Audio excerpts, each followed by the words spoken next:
Hi guys, welcome to my YouTube channel. It's Wanda here. I am ready and going to the LeaderX event. So I've attended this event before, I think 2017, 2018. It's by LeaderX in collaboration with JSE. So this event has been going on from Tuesday, Wednesday, today's Thursday, the 15th. So I chose to go on this one because it speaks on investing, savings, tax, wills, estate planning, all those things. So yeah, take along with me and I hope you enjoy this video. Cheers. There is literally everyone, so I think I'll check out the one investor before I can go to the seminars.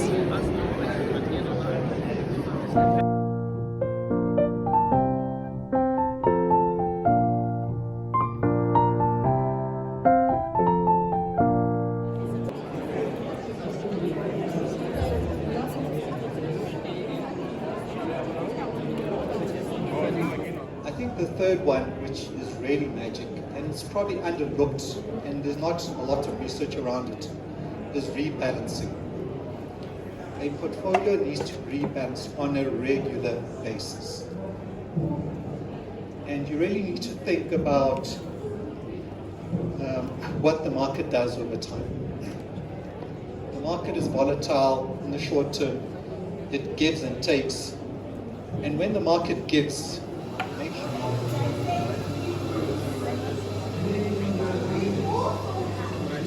more people on TikTok than Facebook. Interesting.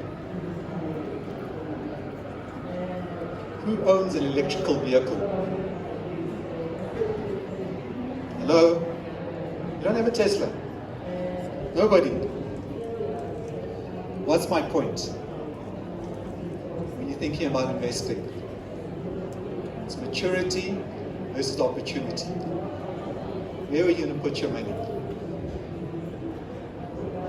Tesla. It's as simple as that. In Tesla. Why? Where's the market? It's not here today, but in 10, 15 years' time. And it's not only that, there's always a spin-off of electrical charging stations, there'll be batteries. So when you think about investing and trying to time and trying to merge, it's essentially really looking 10, 15 years down the line. So I really just want to finish it off, and I don't want to complicate things. My last one is just that model on the left-hand side. And it's essentially called the technology adoption curve. When you think about Facebook, Amazon, Twitter, and maybe firstly before I start, where do we think Tesla is on that curve?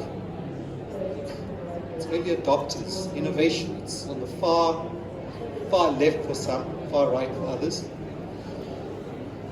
And Facebook is probably at the top, between sort of orange and red. It's mature. It's been cannibalized. People are going to TikTok. Even though they've done a lot of acquisitions, would you put your money in Facebook? The answer is probably no. So what this simple graph tries to do is talk about the opportunity set over time. And what it does not do is talk about the length of time. But essentially, how would you define this? So, if you come with a company and say, I know money is not the topic for the adults, but I feel like my dad is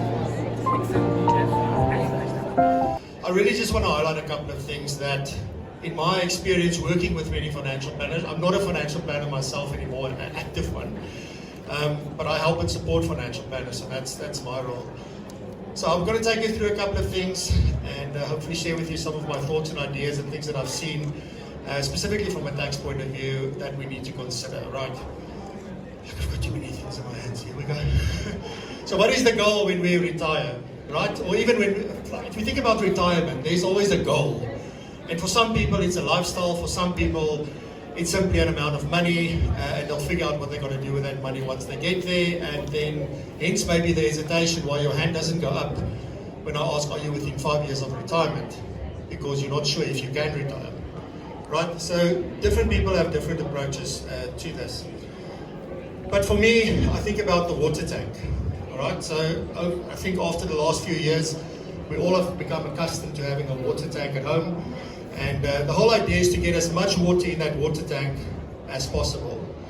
And while you are working and you're able to save and invest and create wealth, it will build up, right? You see there's no tap on that water tank, right? But once we get to retirement, whether you retire at 25, sir, like you just said, in 5 years, okay, or you retire at 70 or 80 or never retire, it doesn't really matter. But at some point in time, you may find yourself in a position where you have to start using that capital that you've built up, or start using the water in the water tank. The whole idea there is that, yes, we're going to start using water, but we want to manage how much water we're using, right? Why? Well, simply because if it runs out too quickly and it doesn't come and rain, then we won't be able to fill it up. So we really want to manage and not open that tap up to its fullest potential and have this massive stream of water coming out. But that's the reality. At some point, we have to start using the water that's in the tank. You can't just keep it there all the time. And one of the things we see in practice is that many people have become so accustomed to saving and not spending and just wanting their money to grow that when it comes to that point where now we must use the money, that they can't. They just can't make that leap into that, I must use it. I don't want to see my capital go down. That is the worst thing that any person near, close or in retirement can ever see. But at the end of the day, it's reality, and that's why you put this money together in the first place. Now, the tap is the one thing that we have full control over. How much you open it or how much you close it, that's up to you. But there's other things that also cause money to leak out of that water tank. And that's the stuff I want to talk about today. Because there is some form of, or there are things that we have control over, and there's things that we don't have control over. So if we think about, well, what can go right, all right, is that, first of all, maybe at the time when you retire, you're retiring in an upswing in the market. So it's a good time. Markets are having a party. So things are going well, and that's when you cash in your RAs, your pension fund, your provident fund, any other means, and you start drawing an income. But at that point in time, things are going well. So that can absolutely go right, and that's what you want. But unfortunately, we don't have control over that. Maybe you have sufficient capital. I mean, that's a good thing. Have you seen the billboards next to the road asking like how much is enough? Yeah, we don't know. That's the reality, because every person is different. You want to keep, if you can keep your drawdown rate low, and that just simply means that the amount of income that I'm taking is sufficient to support my lifestyle, but it's not so much that the water, I use more water than I actually can put back in the tank at the same time. And then if you're healthy, I think that is the biggest asset and thing that can go right for you in retirement, is being healthy. But then obviously a couple of things can go wrong. You can see this girl is not very happy. You may be retiring in a downturn, and that has a massive impact. So there's something called the sequence of returns risks. So I'm not going to talk about that today, but definitely something that you can go and have a look at. People that all earn 10% per annum on average, for example, across the life of that investment. If you invest in an up market, you're going to have more money at the end. If you started when markets were going down, still get 10% on average, but you're going to have less money. So the sequence in which you get returns are extremely important. So starting to retire in a down market is a bit of a risk. Sometimes we don't have a choice. You don't have enough capital, so obviously almost like the opposite of what we've spoken about, having to draw income at a higher rate. Again, because maybe you need more money, you don't have enough capital. So in that instance, those are some of the things. And then falling ill. I can't tell you how many stories I've heard of people whose parents were saving their entire life for wanting to do, when we retire at 65, 70, whatever the age is, we're going to do all these amazing things. And then they pass away, or they become so ill that they can't do it right as they retire. Right? Unfortunately, we can't always control that. And you often hear that it's people that they're living healthy. Like, it's not like they were like me, right? Right? If that happens to me, at least there's a reason, right? So unforeseen stuff can happen. That's life. So let's look at some tax considerations before, at, and after. Expand their business. So clearly these guys know something that we don't know. And no matter how many big high-rises they build, will they be able to build the whole of Centurion and Midrand? I think not. So all of us need to step up and we need to help this problem, and we can make some good money on the side. And usually when I talk to people and they're like, yeah, but, you know, will the students come? Will I fill my house? Now, I think in terms of the demand, I've explained it to you. If you still don't believe me, you're welcome to come and work for me. I need people, please, in February every year, and you will never have that question again. Then, the second thing is, will I get paid? Am I going to get my money? Now, if you think about it, you have to spend a lot of upfront capital to create a student property. There's furniture, there's Wi-Fi, there's security, there's buying the actual property. All of those things that cost money. So am I going to see my money again? Or are these students going to break down my beds and burn down the place, right? Because that's what we see in the news, isn't it? And we also see in the news NSFAS, National Student Financial Aid Scheme. They give bursaries under privileged students, and we always see how corrupt they are. We always see the students protesting because, NSFAS doesn't have money.